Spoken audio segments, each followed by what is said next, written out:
In this video we will discuss control of narcotic substances act। इससे पहले हम दो लेक्चर इसके मैं डिलीवर कर चुकी हूँ, दो वीडियोस आ गई हैं। उनमें एक तो प्रोहिबिशन और पनिशमेंट के बारे में डिटेल से उनमें डिस्कस किया गया। अब इस वीडियो में हम ये देखेंगे कि चैप्टर 3 जो है उसको डिस्कस करेंगे कि सर्च और इन्वेस्टिगेशन जो है वो CNSA के तहत कैसे की जाती है, उसमें क्या प्रोसीजर अडॉप्ट किया जाता है, इन्वेस्टिगेशन कैसे की जाती है, किसी भी पर्सन की, किसी प्रेमिसेस की, किसी भी चीज़ की, कन्वेंस की सर्च कैसे की जाती है। तो कौन कौन से स्टेप्स जो है, कौन कौन सा प्रोसीजर जो है वो फॉलो किया जाता है और किस तरह मंशियात जो है वो कॉन्फिस्केट की जाती है। तो ये सारी चीज़ें हम इसमें इस चैप्टर में डिस्कस करेंगे। अब आगे हमारे पास आ जाता है सेक्शन 20। सेक्शन 20 कहता है कि पावर टू इशू वारंट। अब हम CNSA जब पढ़ते हैं तो उसमें सेक्शन 46 में बताया गया है कि CNSA के जो के अंडर जो भी ऑफेंस फॉल करेगा, जो भी ऑफेंस कमिट किया जाएगा, उसका ट्रायल और उन केसेस को स्पेशल जज जो है, स्पेशल कोर्ट वो डील करेगी। सेक्शन 46 कहता है। अब स्पेशल कोर्ट जो है, एक तो special court district and session जज जो है बाय नोटिफिकेशन के किसी भी कोर्ट को डिक्लेयर कर देता है कि ये स्पेशल कोर्ट है जिसमें CNSA के केसेस जो हैं वो डील किए जाएंगे। जैसे कि एंटी नारकोटिक फोर्स की जो कोर्ट है वो सेपरेट कर दी जाती है। उसके अलावा बाकी जितने भी पंजाब पुलिस के तहत जो मंशियात के केसेस होते हैं वो डिवाइड कर दिए जाते हैं। जब भी कोई जजमेंट आती है, जब भी कोई ऑर्डर आता है, कोई डिसीजन होता है, तो उसके एंड पे लिखा होता है कि जज स्पेशल कोर्ट, जज स्पेशल जज CNS। तो अब यहाँ पे वो कहता है कि जब भी कोई वारंट इशू करना है किसी भी पर्सन के अरेस्ट का या किसी भी प्रेमिसेस, बिल्डिंग, कोई कन्वेंस है, कोई प्लेस है, उसकी सर्च का, तो वो कहता है कि एक स्पेशल कोर्ट के पास पावर होती है कि वो वारंट इशू करे, चाहे वो सर्च वारंट है या अरेस्ट वारंट है। अब इसमें वर्ड में इस्तेमाल किया गया है कि स्पेशल कोर्ट में जहाँ पे मे का वर्ड आएगा तो वहाँ पे क्या है कि डिस्क्रिशन आ जाती है कोर्ट की, कि कोर्ट के पास डिस्क्रिशन है, वो इसका वारंट इशू कर सकती है किसी भी पर्सन के अरेस्ट का, किसी भी प्रेमिसेस की सर्च का, किसी भी प्लेस या थिंग की सर्च का। और यहाँ पे वो कहते हैं कि कोई भी इसमें कदगन नहीं है, वो दिन के टाइम भी किसी पर्सन को अरेस्ट कर सकते हैं या रात के टाइम भी अरेस्ट कर सकते हैं। किसी भी जगह पे रेड जो है सर्च करनी है तो वो दिन के टाइम भी हो सकती है और रात के टाइम भी हो सकती है। अब वो कहता है कि किसी भी पर्सन को जब कोई वारंट इशू किया जाता है, सर्च वारंट इशू किया जाता है किसी ऑफिसर को, तो वो कहता है उसके पास वो तमाम पावर होती है जो कि सेक्शन 21 CNSA में दी गई है। अब वो कौन सी पावर है वो हम देख लेते हैं सेक्शन 21 में। ये बहुत इंपॉर्टेंट सेक्शन है। इसमें वो कहता है सबसे पहली चीज़ इस सेक्शन में जब हम देखेंगे तो इस सब सेक्शन 1 में वो कहता है कि where an officer not below the rank of sub inspector of police or equivalent authorized। और यहाँ पे ये चीज़ बहुत इम्पोर्टेंट है। हम देख रहे होते हैं कि एक पंजाब पुलिस के केसेस को जब देखते हैं तो ASI जो है, असिस्टेंट सब इंस्पेक्टर, वो जाके किसी पर्सन को अरेस्ट भी कर रहा होता है, अप्रीहेंड कर रहा होता है, उससे रिकवरियाँ भी कर रहा होता है, रिकवरी मेमोज भी बना रहा होता है, सारा कुछ कर रहा होता है। और एंड में क्या है कि जब FIR कट जाती है तो तब तफ्तीश जो है वो किसी सब इंस्पेक्टर को दे दी जाती है। लेकिन यहाँ पे ये वाला सेक्शन जो है ये कहता है कि कोई भी person not below the rank of sub inspector वो ऑथोराइज्ड नहीं होगा कोई भी कार्रवाई करने का, यानी ASI जो है उसके पास ये अथॉरिटी नहीं है। तो हमेशा सब इंस्पेक्टर जो है वो जाके कार्रवाई करेगा। अब यहाँ पे वो कहते हैं कि अगर उस ऑफिसर को of the rank of sub inspector, not below the rank of sub inspector, इससे ज़्यादा हो सकता है, इससे कम नहीं। वो कहता है कि अगर उसको कोई उसके पर्सनल नॉलेज में या उसे कोई इन्फॉर्मेशन रिसीव होती है, या कोई पर्सन आके कहता है, कोई ओपिनियन देता है कि फ़लाँ बंदा जो है इसके पास मंशियात है या वो नारकोटिक ड्रग्स या साइकोट्रोपिक सब्सटेंसेस या कंट्रोल सब्सटेंसेस का बिजनेस करता है, या उसकी बिल्डिंग किसी प्लेस में या उसकी जो प्रेमिसेस है या कोई कन्वीनियंस वगैरह है या कोई भी ऐसी चीज़ है कि उसने उसमें ये मंशियात जो है ये छुपाई हुई है। तो यहाँ पे वो कहता है कि अगर उसको वारंट नहीं मिलता अरेस्ट का, ठीक है, सर्च का, तो फिर भी उस पर्सन के पास पार है कि जब उसे कोई इंफॉर्मेशन मिल जाए तो वो जाके उस पर्सन को not below the rank of sub inspector उस पर्सन को अरेस्ट भी कर सकता है, ठीक है, और विदाउट एनी वारंट। और कोई भी प्लेस है, प्रेमिसेस है, बिल्डिंग है, तो उसको जाके वो सर्च भी कर सकता है विदाउट एनी वारंट। अब यहाँ पे वो कहते हैं कि जब भी इसकी वजह क्या है कि बगैर वारंट के क्यों क्या है उसको पार दे दी गई है कि आप जाके अरेस्ट भी कर लो और आप जाके सर्च भी कर सकते हो, आपके पास पार है, कोई रिकवरी होती है तो वो भी कर सकते हो। तो उसकी वजह ये है कि अगर लगता है कि वारंट लेने में, किसी पर्सन के अरेस्ट का वारंट लेने में, सर्च का वारंट लेने में वो पर्सन जो है वो भाग जाएगा या फिर वो एविडेंस जो है वो छुपा लेगा या कोई भी उसको फैसिलिटेट कर देगा कि कोई उस पर्सन को ना पकड़ा जा सके, वो मंशियात ना रिकवर की जा सके, तो यहाँ पे वो कहते हैं कि उसके पास पार है कि बगैर वारंट के उसको अरेस्ट भी कर सकता है और प्रेमिसेस को सर्च भी कर सकता है। अब यहाँ पे वो आगे कहता है कि ऐसा ऑफिसर जो है कोई भी बिल्डिंग है, प्लेस है, प्रेमिसेस है, कन्वेंस है जिसमें उसे लगता है कि यहाँ पे मंशियात मौजूद है, मंशियात का बिजनेस होता है, मंशियात मैन्युफैक्चर होती है, उसकी पैकिंग होती है, उसको डिलीवर किया जाता है, परचेज किया जाता है, सेल किया जाता है, तो ऐसी प्रेमिसेस में वो इंटर हो सकता है बगैर वारंट के। फिर अगर वो उसे लगता है कि कोई डोर है ओपन नहीं हो रहा, कोई ऑब्स्टेकल है, कोई ऐसी चीज़ है, कोई रेजिस्टेंस है, तो उसके उस ऑफिसर के पास पार है कि वो उस डोर को ओपन करे, उस ऑब्स्टेकल को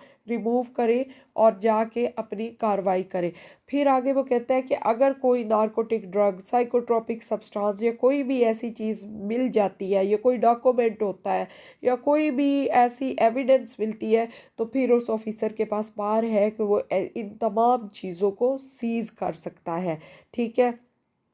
आगे वो कहता है कि कोई भी अगर उसे लगता है उस ऑफिसर के पास पार है, वहाँ पे लोग मौजूद हैं जो कि ये बिजनेस कर रहे हैं मंशियात का या कोई भी ऐसी साइकोट्रोपिक सब्सटेंस, कंट्रोल सब्सटेंस का, और उनको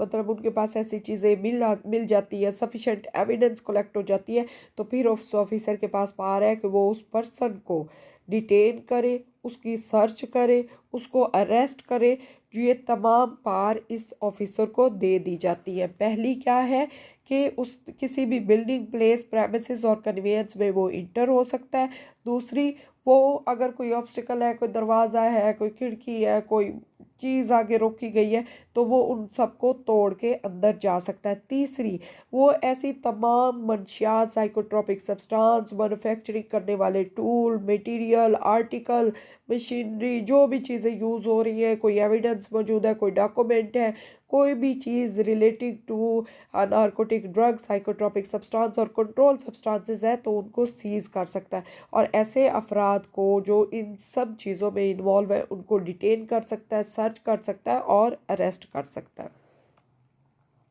यहाँ पे जो ऑफिसर है not below the rank of sub inspector, वो ये तमाम कार्रवाई कर रहा है, तो फिर यहाँ पे क्या है कि on the base on the वो क्या है कि वो ऐसे ग्राउंड्स जो हैं जिनकी बेसिस पे, ऐसी इंफॉर्मेशन जो है जिसकी बेसिस पे उसने ये सारी कार्रवाई की है, वो तमाम के तमाम रिकॉर्ड करेगा, ठीक है, और उसको फिल फोर अपने से सुपीरियर जो ऑफिसर होगा उसको वो भेजेगा कि उसने ये सारी कार्रवाई की है, ये चीज़ें रिकवर की हैं और ये वजूहात थी।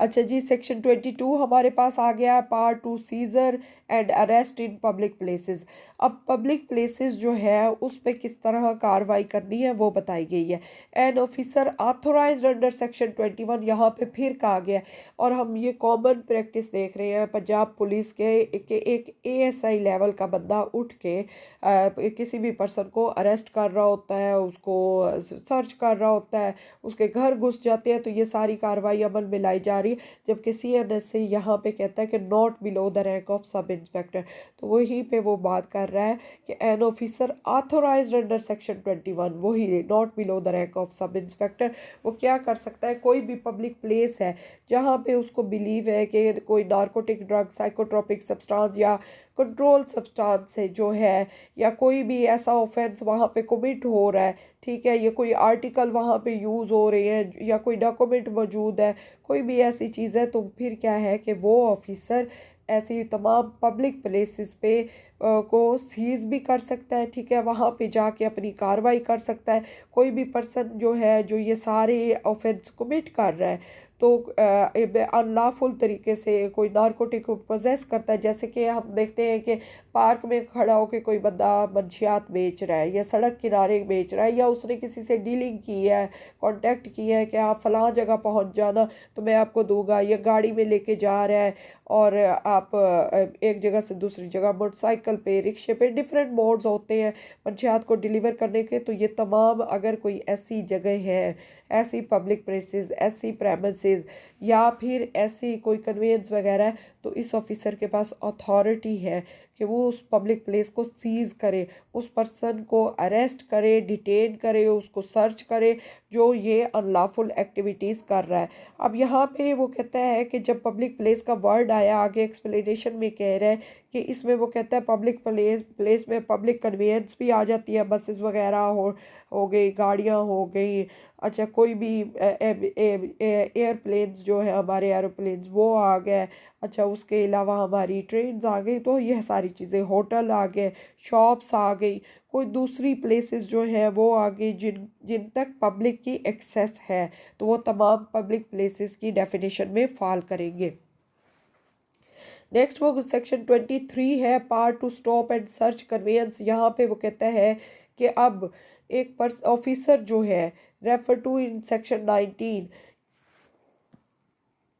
सेक्शन 19 जो है ये है forfeiture of assets of offender. तो यहाँ पे वो कहता है कि an officer refer to in section 19 में, अब उसके पास डिस्क्रिप्शन में, if he has reason to suspect data conveyance. अब यहाँ पे वो कहते हैं एक officer not below the rank of sub inspector, वो पहले आ गया हमारे पास रेफर टू सेक्शन 19 कि फॉरफीट कर सकता है एसेट्स को, अच्छा किसी भी ऑफेंडर के, अगर उसको लगता है रीजनेबल सस्पेक्ट है कि कोई भी कन्वेंस जो है वो नार्कोटिक ड्रग, साइकोट्रोपिक सब्सटेंस या कंट्रोल सब्सटेंस के लिए, उसकी ट्रांसपोर्ट के लिए इस्तेमाल हो रही है, तो यहाँ पे क्या है कि वो ऑफिसर जो है उसके पास पावर है कि वो किसी भी टाइम पे उस कन्वेंस को रोक के, ठीक है, चाहे वो इन केस ऑफ एयरक्राफ्ट है तो उसको कंपेल कर सकता है कि इस एयरक्राफ्ट को लैंड कराया जाए, फील फोर के इसके पास एक इंफॉर्मेशन है कि इसमें मंशियात जो है वो डिलीवर हो रही है, ठीक है। अब यहाँ पे वो क्या कहता है कि वो उस कन्वेंस को सर्च कर सकता है, एग्जामिन कर सकता है, जो उसमें चीज़ें मौजूद हैं या उसको उसके पार्ट जो है वो अलग करके देखे जा सकते हैं। फिर आगे वो कहता है कि अगर नेसेसरी है कि उस कन्वेंस को रोका जाए, ठीक है, तो वो नहीं रोक रहे हैं और ये ज़रूरी है कि उसको रोका जाए, तो फिर वो तमाम रीज़नेबल जो फोर्सेस हैं, रीज़नेबल मीन्स जो हैं, वो इस्तेमाल करके भी उस कन्वेंस को रोक सकते हैं, उसको सर्च कर सकते हैं। सेक्शन 24 है हमारे पास, ये कहता है अंडर कवर और कंट्रोल डिलीवरी ऑपरेशन के बारे में हमें बताता है। अब यहाँ पे वो कहता है यूजुअली क्या होता है कि ये under cover control delivery operations जो हैं ये बिटवीन टू स्टेट्स मोस्टली हो रहे होते हैं, उसके अलावा विद इन अ कंट्री भी होते हैं, बाहर के मुल्कों में भी जाके करते हैं। तो अब इस अंडर कवर और कंट्रोल डिलीवरी ऑपरेशन में क्या होता है कि ये with the permission of government, federal government जो है ये परमिशन दे के ये इन राइटिंग के कंट्रोल डिलीवरी ऑपरेशन जो है फलां जगह पे उसके बारे में सफिशेंट एविडेंस मौजूद है कि ऑफेंस कमिट हो रहा है, ठीक है, बड़े पैमाने पे, और उसके लिए हमने एविडेंस कलेक्ट करनी है, जो पर्सन है जो सस्पेक्ट है उनको अरेस्ट करना है, ताकि वो उनको किसी किस्म की भाग ना सके, कोई उन्हें फैसिलिटेट ना कर सके। तो यहाँ पे क्या है कि फेडरल गवर्नमेंट की परमिशन से control under cover control delivery operation किए जाते हैं। इसमें क्या होता है कोई भी पर्सन है जिनको कह दिया जाता है कि आप इस controlled under cover control delivery operation के को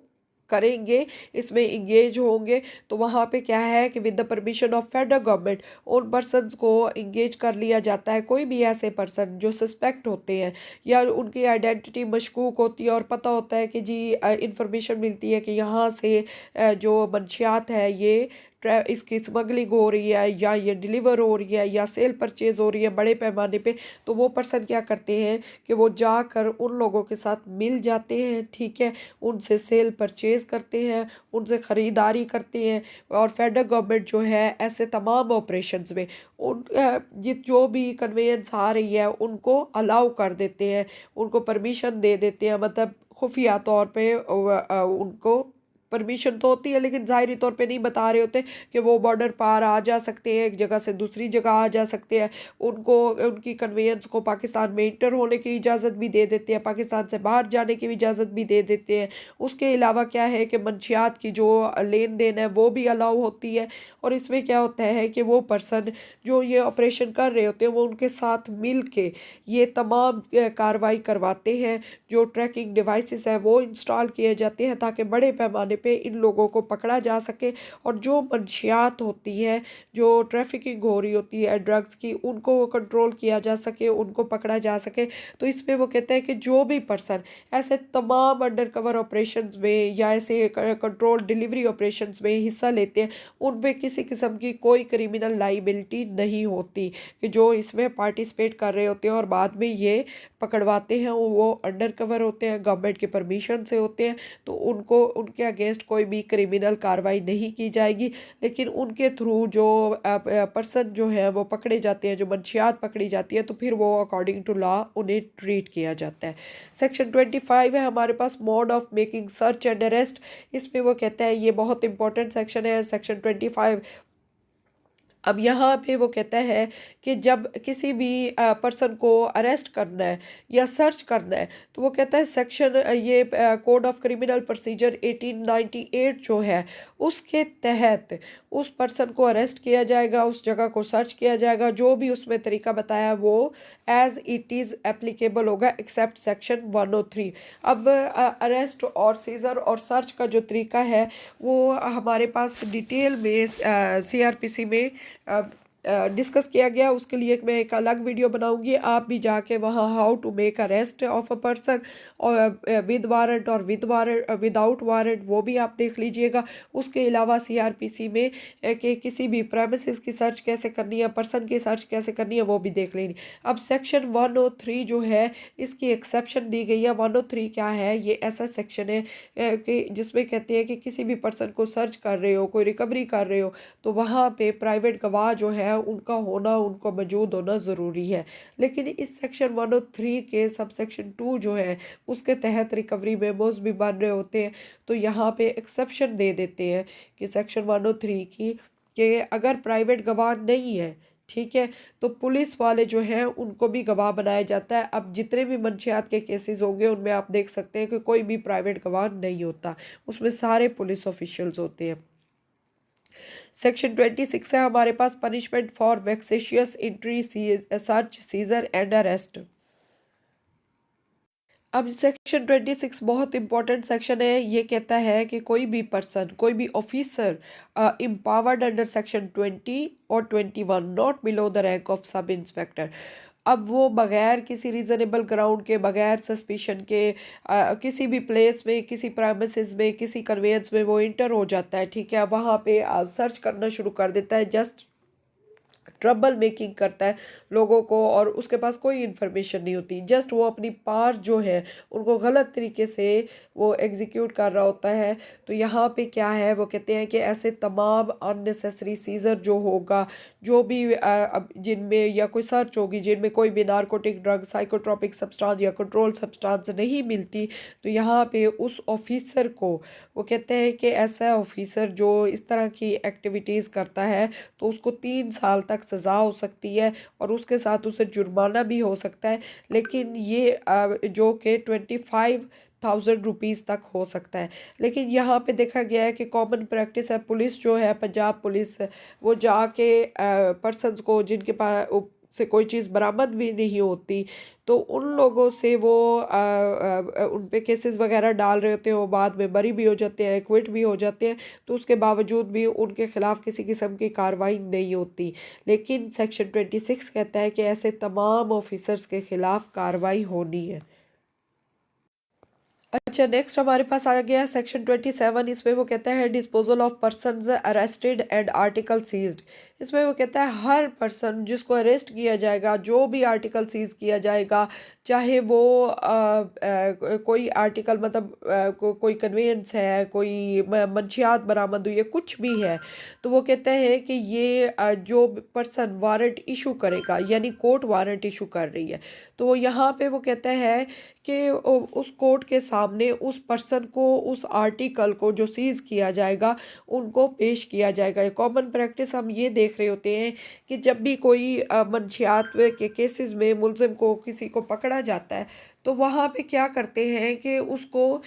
जब कोर्ट में पेश करते हैं तो उसके साथ कोई भी मंशियात जो है वो पेश नहीं करते। जबकि सेक्शन 27 जो है ये कहता है कि ऐसे तमाम आर्टिकल जो सीज किए जाएं वो भी उस पर्सन, अरेस्टेड पर्सन के साथ कोर्ट में पेश किए जाएं। अब यहाँ पे कहता है विदाउट एनी डिले, जो ऑफिसर इंचार्ज होगा नियरेस्ट पुलिस स्टेशन का, उसकी तरफ ले जाएगा। और एंड का वर्ड यहाँ पे यूज़ हुआ है, और का वर्ड नहीं यूज़ हुआ, कि एक तो ऑफिसर इंचार्ज के पास जाएंगे, दूसरा नंबर वो कहता है कि स्पेशल कोर्ट जिसके पास ज्यूरिसडिक्शन है उसके सामने उस पर्सन को और उन मंशियात को वो पेश किया जाएगा। फिर आगे वो कहता है कि अथॉरिटी और ऑफिसर जिसके सामने ये चीज़ें पेश की जाएंगी,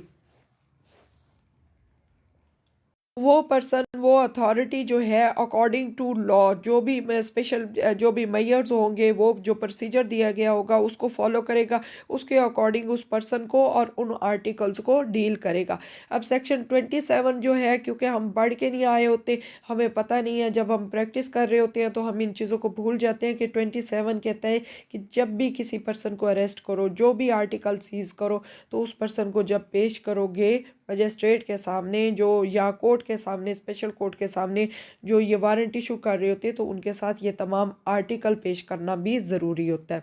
सेक्शन 28 हमारे पास आ गया है। वो कहता है कि power to invest officers of law enforcement agencies with powers of an officer in charge of police station. अब वो यहाँ पे वो कहता है फेडरल गवर्नमेंट के पास पावर है कि वो किसी भी लॉ इन्फोर्समेंट एजेंसी के ऑफिसर को किसी भी ऑफिसर इंचार्ज जो पुलिस स्टेशन का है, उसको ये तमाम पावर जो है वो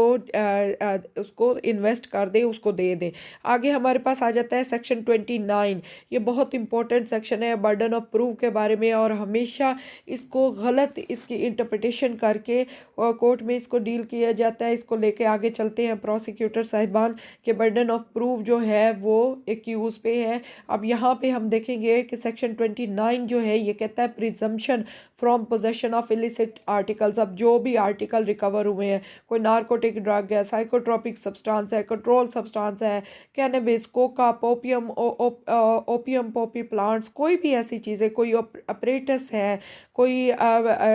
यूटेंसिल्स यूज़ हो रहे हैं, कोई मशीन यूज़ हो रही हैं, ऐसी तमाम नार्कोटिक ड्रग, साइकोट्रोपिक सब्सटेंस और कंट्रोल सब्सटेंसेस के डिलीवरी के लिए, ऑपरेशन के लिए, उन्हें मैन्युफैक्चरिंग के लिए, तो ऐसी तमाम जितनी भी चीज़ें हैं, जो चीज़ें रिकवर होती हैं किसी भी पर्सन से, तो वो कहता है कि यहाँ पे जब वो ट्रायल के लिए वो पर्सन पेश किया जाता है, ठीक है, कि इस एक्यूज पर्सन ने ये ऑफेंस कमिट किया है, ये सारी चीज़ें उससे रिकवर हुई हैं, ये चीज़ रिकवर हुई है, या बनाते हुए, या बेचते हुए, ख़रीदते हुए, पोजेशन में किसी भी तरह पकड़ा गया है, या उसकी गाड़ी से निकला है, मोटरसाइकिल से निकला है, या उसके घर से निकला है, उसके डेरे से निकला है, किसी भी जगह से निकला है, तो यहाँ पे वो कहता है कि ट्रायल कोर्ट, ये बहुत इंपॉर्टेंट वर्ड है, under this act it may be presumed, may का वर्ड यहाँ पे यूज़ हुआ है, डिस्क्रिशन है, कोर्ट के ऊपर के तमाम सरकमस्टांसेस को देखते हुए वो बर्डन ऑफ प्रूफ जो है वो लाई करे कि या वो प्रोसिक्यूशन पे या फिर डिफेंस पे। तो हम यहाँ पे देखते हैं कि CNSA की जब बात होती है, इसकी इंटरप्रिटेशन कर रहे होते हैं, तो बड़े आराम से कह देते हैं कि बर्डन ऑफ प्रूफ जो है ये एक्यूज पर्सन पे के ऊपर है, लेकिन यहाँ पे मे का वर्ड यूज़ हुआ है। अब किसी भी केस का जब डिसीजन आ रहा होता है तो वहाँ पे हम देखते हैं कि प्रोसिक्यूशन के बारे में आ रहा होता है कि प्रोसिक्यूशन ने कोर्ट को सेटिस्फाई कर दिया है, तमाम अपना केस जो है बियॉन्ड रीजनेबल डाउट जो है वो उसको प्रूव कर दिया, ठीक है। लेकिन उसके साथ यहाँ पे अब ये सेक्शन 29 दोनों पे ही बर्डन ऑफ प्रूफ डाल रहा है कि एक्यूज पे भी है और प्रोसिक्यूशन पे भी है, ठीक है। प्रोसिक्यूशन पे यूजुअली जो हम देखते हैं कॉमन प्रैक्टिस में कि जब तक PFSA की रिपोर्ट नहीं आती, जब तक फोरेंसिक रिपोर्ट जिस वक्त तक नहीं मिल रही होती, तब तक ये एज्यूम किया जाता है कि बर्डन ऑफ प्रूफ प्रोसिक्यूशन पे है। जैसे ही फोरेंसिक रिपोर्ट आ जाती है तो तब कहा जाता है जो कॉमन प्रैक्टिस में कि अब बर्डन ऑफ प्रूफ एक्यूज पे शिफ्ट हो गया। तो ये जो सेक्शन है इसमें जब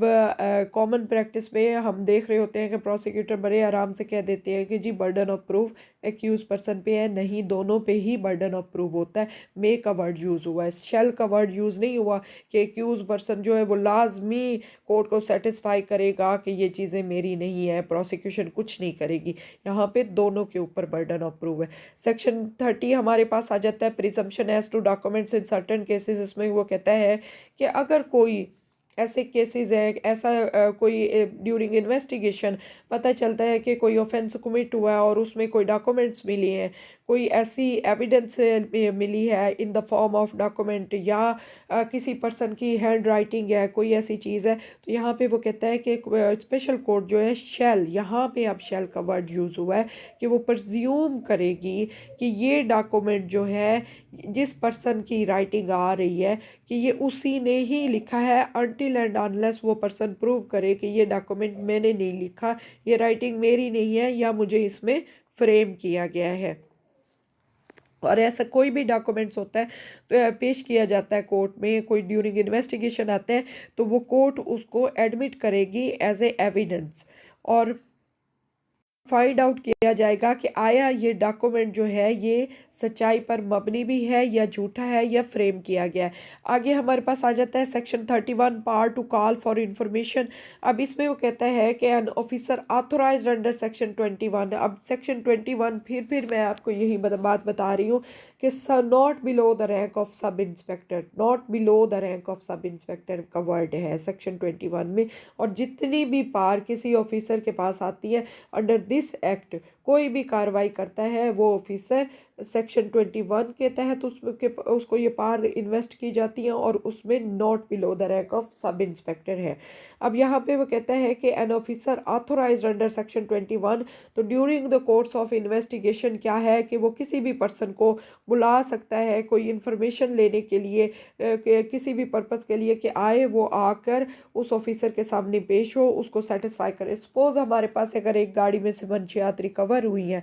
और उस गाड़ी का मालिक और है, तो यहाँ पे क्या है कि वो जो गाड़ी का ऑनर है वो कहता है कि जी मुझे तो इल्म ही नहीं है, मेरे से तो गाड़ी मांग के ले गए हैं या मैंने तो रेंट पे दी हुई थी या कोई भी 100 वजूहात होती है। तो यहाँ पे क्या है कि वो ऑफिसर के पास जाएंगे, उसके पास जाके शामिल तफ्तीश होंगे, उसको सेटिस्फाई करेंगे, उसे बताएंगे कि इसके साथ हमारा लेना देना नहीं, यानी कि उस ऑफिसर के पास पार है कि वो ऐसे तमाम पर्सन को जो उससे रिलेटेड, सपोज एक पर्सन पकड़ा गया वो कहता है मैं तो फलां का मैनेजर हूँ, ठीक है। अब यहाँ पे वो जिसका मैनेजर होगा उस बंदे को बुलाया जाएगा कि आए आके आप इन्वेस्टिगेशन में शामिल हो, ठीक है।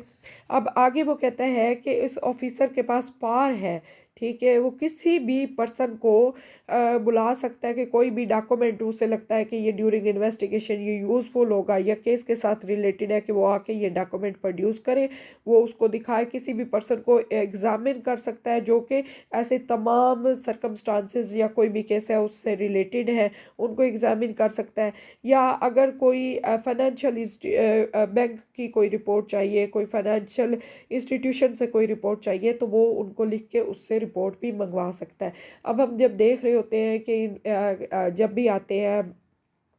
कोई मंशियात के केसेस में अपनी चीफ रिकॉर्ड करवाने, जो आईओ होता है, इन्वेस्टिगेटिंग ऑफिसर होता है, वो जब आता है तो वो एंड में ये सारी चीज़ें बताता है कि जी मैंने सीडीआर के लिए एप्लीकेशन दी है, अच्छा मैंने फ़लाँ इन्फॉर्मेशन बुलाई है, मैंने इस गाड़ी के उनके लिए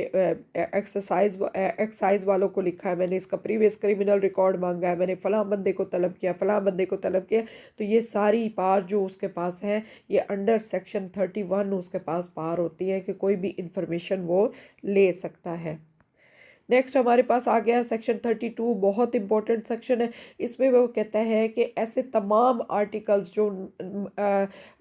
मंशियात के, नारकोटिक्स के साथ या साइकोट्रॉपिक सब्सटेंस, कंट्रोल सब्सटेंस जो डिलीवर हुई है या कोई भी ऑफेंस उनसे रिलेटेड कमिट हुआ है, उनसे रिलेटेड जितने भी आर्टिकल हैं उनके बारे में सेक्शन 32 में बताया गया है कि ऐसे तमाम आर्टिकल्स, मटेरियल, अपरेटस, यूटेंसिल्स, कोई भी चीज़ है तो वो कहते हैं ऐसी तमाम चीज़ें shall be liable to confiscate होंगी, इनको कॉन्फिस्केट किया जाएगा, बहक सरकार इनको जब्त किया जाएगा। फिर वो कहता है कोई भी ऐसी पैकिंग जो है, कोई व्हीकल्स जो हैं वो यूज़ हो रही है, कोई वेसल्स यूज़ हो रही है, कोई भी कन्वेंसेस हैं, कोई भी जगह है, तो वो कहते हैं उनको फॉरफीट कर लिया जाएगा, फिर उनको कॉन्फिस्केट कर लिया जाएगा, बहक सरकार उनको जब्त कर लिया जाएगा। लेकिन वो आगे प्रोवाइज़ो दे देता है। अच्छा, अब ये किस वक्त बहक सरकार जब्त होती है? जब केस का फैसला आ जाता है, ट्रायल कंप्लीट हो जाता है, तो उसके बाद फिर प्रोवाइज़ो आगे इसमें वो कहता है कोई भी व्हीकल, वैसल, कोई कन्वेंस है तो वो उस वक्त तक कॉन्फिस्केट नहीं किया जाएगा अनलेस एंड अनटिल उसका जो ऑनर है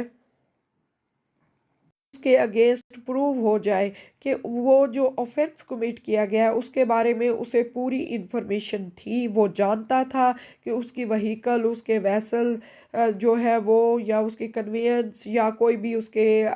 मशीनरी है, यूटेंसिल्स है, अपरेटस है, तो वो सारी चीज़ें मंशियात की ऑफेंसेस जो है इसको कमिट करने में इस्तेमाल हो रही है। जब ये सब साबित हो जाएगा कि वो ऑनर ये चीज़ें जानता था, तो फिर ये तमाम चीज़ें कॉन्फिस्केट हो जाएगी और उस ऑनर के अगेंस्ट अकॉर्डिंग टू लॉ कार्रवाई की जाएगी। अब प्रोवाइडेड फर्दर में वो कहता है कि कोई भी करेंसी, फॉरेन है, लोकल है, कोई भी करेंसी जो है, कोई वैल्यूएबल थिंग्स हैं, वो इस दौरान अगर ऑफेंसेस के कमीशन के दौरान वो रिकवर हुई हैं, तो वो भी वो कहता है कि अलॉन्ग विद अदर आर्टिकल्स उनको भी कॉन्फिस्केट कर दिया जाएगा। सेक्शन 33 है, ये प्रोसीजर बताता है कि कॉन्फिस्केशन किस तरह करनी है। इसमें वो कहता है कि कोई भी किसी भी ऑफेंस का जब ट्रायल हो रहा होता है, जिसमें अक्यूज जो है वो जब कन्विक्ट हो जाता है या एक्विट हो जाता है, तो यहाँ पे वो कहता है स्पेशल कोर्ट के पास पार है, वो ऐसे तमाम जो भी चीज़ें होती हैं उनको या तो सीज कर ले, कॉन्फिस्केट कर ले, बहक सरकार जब्त कर ले, या फिर उनको वापस कर दिया जाए उस ऑनर को। लेकिन मंशियात कभी भी वापस नहीं की जाती। बाकी चीज़ों के बारे में, बाकी जो आर्टिकल्स हैं उनके बारे में ये सेक्शन है। इसमें वो कहता है कि ऐसे तमाम आर्टिकल्स अगर वो लगता है जो अंडर सेक्शन 32 जो है सीज किए जाते हैं, कॉन्फिस्केट किए जाते हैं, लेकिन उस ऑनर को बताना ज़रूरी होता है, उसकी इन्फॉर्मेशन में लाना ज़रूरी होता है, और वो आके बताता है कि मेरी नॉलेज में ये चीज़ें थी या नहीं थी। तो अगर ऐसे सूरत हाल पैदा हो जाती है कि जब ऑनर का पता ही नहीं है, उसके बारे में कोई इन्फॉर्मेशन नहीं मिल रही है, तो फिर यहाँ पे क्या है कि वो कहते हैं कि तमाम articles according to law confiscate कर लिए जाते हैं। अभी इसके आगे प्रोवाइज़ो है, उसमें वो कहता है कि ऐसे तमाम आर्टिकल जितने भी कॉन्फिस्केट होते हैं वो जब भी जिस डेट से उन्हें सीज़ किया जाएगा, फ्रीज़ किया जाएगा, ठीक है, उस डेट से लेकर 1 महीने की एक्सपायरी से पहले पहले, यानी 1 महीना गुजरने तक कोई भी कॉन्फिस्केशन का ऑर्डर नहीं होगा। जब 1 मंथ उसको गुजर जाएगा तो फिर उसके ऑनर के इल्म में लाए बगैर भी और इल्म में लाने के बाद भी, दोनों सूरतों में उसको कॉन्फिस्केट किया जा सकता है। नेक्स्ट हमारे पास फर्दर प्रोवाइजो इसकी आ गई है एक्सेप्शन। वो कहता है यहाँ पे कि अगर कोई आर्टिकल आया है, कोई वहीकल है, कोई भी ऐसी चीज़ है या कोई ऐसी चीज़ें उस मंशियात के साथ रिकवर हुई है, जैसे कि आप कह लो कि वेजिटेबल्स वगैरह होती है या कोई ऐसी चीज़ें होती हैं जो पता होता है कि इस स्पेसिफिक टाइम के तक, इसके ड्यूरेशन तक ये चीज़ें ख़राब हो जाएंगी, या कोई जानवर होते हैं या कोई भी ऐसी चीज़ होती है, कोई व्हीकल होती है, तो यहाँ पे वो कहते हैं कि with the approval of special court after due notice to the owner by public auction, उन चीज़ों की ऑक्शन की जाती है। और अगर कोर्ट ऑर्डर करती है कि इनको कॉन्फिस्केट कर लिया जाए तो फिर उस ऑक्शन से जो पैसा मिलता है वो नेशनल फंड में जमा करा दिया जाता है, ठीक है। या फिर अगर कोर्ट कोई ऐसा डिसीजन आता है जिसमें बरी हो जाते हैं, लेकिन जो आर्टिकल, जो व्हीकल, जो भी है उसकी ऑक्शन हो गई होती है, तो कोर्ट ऑर्डर करती है कि इसके ऑनर को ये तमाम चीज़ें जो है, ये सेल से जो रिकवरी हुई है उसको वापस की जाए, तो वो एज़ इट इज़ उसको वापस की जाती है। सेक्शन 34 हमारे पास आ गया। फेडरल नारकोटिक टेस्टिंग लेबॉर्ट्री है हमारे पास। वो यहाँ पे कहते हैं कि फेडरल गवर्नमेंट जो है ये लेबॉर्ट्रीज़ जो है वो बनाएगी जिनमें मंशियात के सैंपल लिए जाते हैं, वो जाके आगे टेस्ट किए जाते हैं। तो प्रॉपर इंस्टीट्यूट होंगे जो इसकी टेस्टिंग करेंगे कि आया कौन सी ड्रग रिकवर हुई है, उसकी फॉर्म क्या है, उसको कंफर्म किया जाएगा और उसके अकॉर्डिंग जो है रिपोर्ट वो इशू की जाती है। सेक्शन 35 जो है गवर्नमेंट एनालिस्ट के बारे में है। अब जितनी भी फोरेंसिक की रिपोर्ट्स हमारे पास आ रही होती हैं वो सेक्शन 35 के तहत आ रही होती हैं, और इसके अकॉर्डिंग कहते हैं, सेक्शन 35 के अकॉर्डिंग जो रूल्स बने हुए हैं वो भी हैं। अब इसमें क्या है कि वो कहते हैं कि कोई भी नारकोटिक या ड्रग या साइकोट्रोपिक सब्सटेंस, कंट्रोल सब्सटेंस जब रिकवर होती है तो उसकी टेस्ट किया जाता है, उसकी सैम्पलिंग की जाती है, लेबॉर्ट्री में भेजा जाता है। तो उसके अकॉर्डिंग जो प्रेस्क्राइब्ड फॉर्म है उसके